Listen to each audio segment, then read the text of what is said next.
Today we begin with settling on the Great Plains.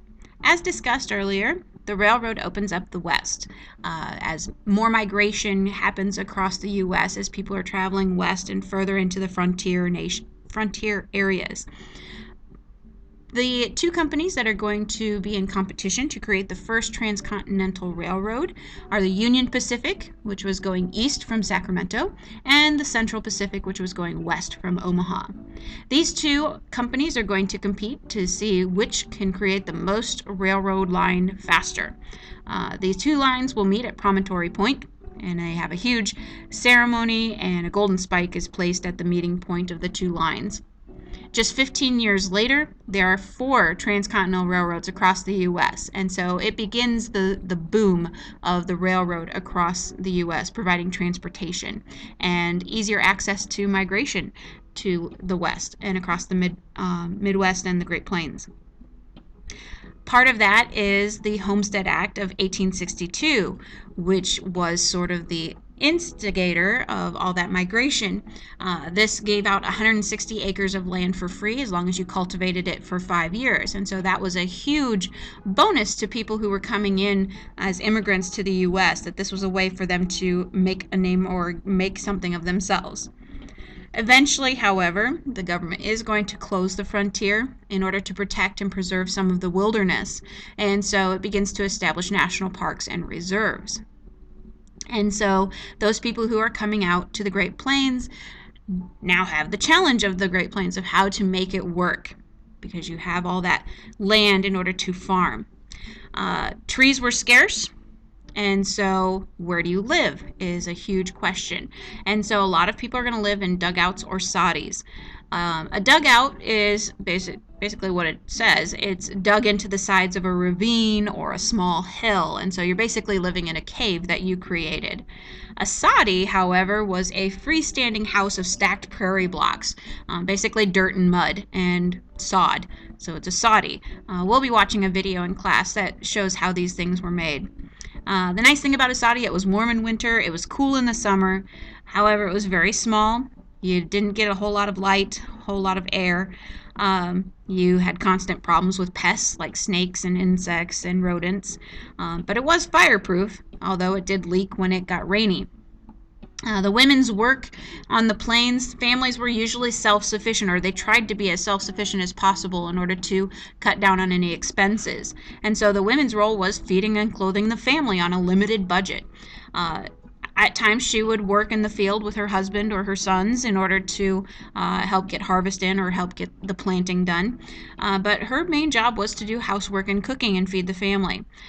The women were often called upon to be the doctors, though, as well, to do minor injury, stitching, possibly setting bones, and they were there for childbirth as well. Eventually, the women's role will expand to include education. They will sponsor schools and churches in their communities in order to challenge their children and to get them the education they need. The government will also support these people coming onto the plains. The Morrill Land Grant Acts will be passed both in 1862 and in 1890, and this is going to give farmers a lot of support with agricultural education, so they learn how to farm better. It gave land to the states to finance agricultural colleges, and so these colleges would do experimentation and figure out how to develop grains for different soil types, techniques for dry farming, how to deal with drought, how to deal with disease in your animals, all kinds of stuff. A great example of a college that was created for this, or with the Morrill Land Grant Act, is Iowa State. Here in Iowa, that college was created in order to from the Morrill Land Grant Acts, and it continues to do that same kind of job today. Unfortunately for some of the farmers, as time went on, they found themselves getting into debt. Machinery was very expensive, and so these farmers would have to take out loans in order to pay for this expensive machinery. When your crop prices were high, that was okay because you could pay back your loan fairly quickly. But when your crop prices were low, you needed to raise more crops in order to make your payments. Well, if you have more crops, you need that machinery even more, and it's going to get even more use and break down and all kinds of stuff. So it can cause even more and more problems. One of the solutions farmers came up with in order to combat this was to create bonanza farms. And bonanza farms were these farms of over 10,000 acres that were growing a single crop, so like just corn or just wheat. Unfortunately, they're not very successful because it's much harder to farm 10,000 acres with the technology they had back then and make it work and keep up with the machinery and keep it working and that kind of thing, as well as the rising cost of shipping, of getting your grain to market is going to be astronomical, and they can't afford it. So it does cause severe problems. Well, these problems are going to cause the farmers to come together because they are all having kind of the same problems. The farmers in the populist movement, farmers are facing the same problems. Their crop prices are low, and so the farmers are going to mortgage their farms in order to buy more land so that they can produce more crops just to break even, and it just isn't working out for them. And so one of the solutions that they want to get in order to make that more feasible for them is something called cheaper money. Now, cheaper money comes about because during the late 1800s, the U.S. economy was in a deflation. And deflation just means that the amount of money that was in circulation was going down. So there's less money out there. There's less actual paper money and coins out there. Well, when you take away money out of circulation, that increases the value. So your money is worth more. Your dollar is worth more. So that's good because your dollar buys more, but it's bad because the farmers are getting less money for their crops because crop prices are low. Now, that's also a problem when it comes to their loans because the money that they had to pay back is worth more than the money that they borrowed. So to put it in perspective, if you think like a year ago, $1 could buy 2 pigs, but today that dollar could buy 1 pig. So you were losing 50 cents for every dollar that you spent because the dollar was worth more than it was a year ago. So that causes some problems. So the farmers, what they decided to do was, well, let's have cheaper money because that will even things out.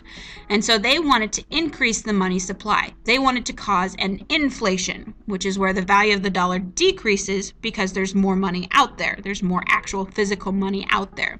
So that cheap money would help the farmers out. So their solution was a couple different things. The first thing, that maybe the government could just print more dollar bills. And the government says, no, we're not going to do that. The second thing was, well, let's have unlimited coinage of silver. Basically, let's have more coins out there. Let's have more quarters and dimes and nickels and all that kind of stuff. And again, the government says no. And so they were shot down at every turn. They continue to have problems with the railroad. The railroad charges high rates in order to transport their grain. So not only do they have to pay back loans and they have to buy machinery, but now they have to pay these huge shipping rates to the railroad. Well, why was the railroad able to charge so much? They had no competition. That was pretty much the answer. There's no semis. There's no trucking industries. There's not even cars yet. And so the only alternative to a railroad was to take your horse and wagon, which takes time out of the farmer's time in order to get their harvest in and all that kind of stuff. So it just wasn't feasible. They had no competition, so they were able to charge whatever they wanted. So the farmers are not happy. They don't like what's happening, and so they create the Farmers Alliance. The Farmers Alliance was created by Oliver Kelly. He started what's called the Grange movement. It's the patrons of husbandry, and husbandry is basically another word for farming. But the original purpose of this group was to create a social outlet and education for these farm families that were sort of isolated from everywhere else. Eventually, the purpose is going to be to fight the railroad and their overcharging. And so the Farmers Alliance, or the Grange Movement's battle plan, is to teach its members how to organize, how to set up a farm cooperative, and to sponsor state legislation in order to regulate the railroad and make the state say, you can't charge this to the railroad companies. Eventually, the Farmers Alliance is going to have 4 million members. Mostly they're from the South and the West. A lot of rural areas, that's who was joining. So this is going to lead into the populist movement, the rise and the fall of populism. Now, populism is a movement of the people. We have had several populist movements, and every time it's because it's the people's movement. But the Populist Party forms in the late 1800s. And some of their reforms that they wanted to introduce as a political party included some economic, like increasing the money supply, which we already talked about is going to make cheaper money. They also wanted a graduated income tax, which means that upper incomes, people with a lot more money, are going to be charged more in income tax, and it's lower for those with lower incomes. They also wanted a federal loan program for farmers. Government reforms including election of U.S. senators by popular vote, a single term for the president and the vice president, so instead of getting 2 terms, regulating an 8-hour workday, restricting immigration. So they just had a lot of different things that they were looking at, but mostly it was a farming concern. And the Populist Party becomes a force in American politics. And eventually their platform will be adopted by the Democrats. The Democrats are going to take on a lot of what the Populist Party was talking about. So that leads us into the Panic of 1893. People and businesses began overextending themselves. They were taking out too many loans, they were getting into too much debt.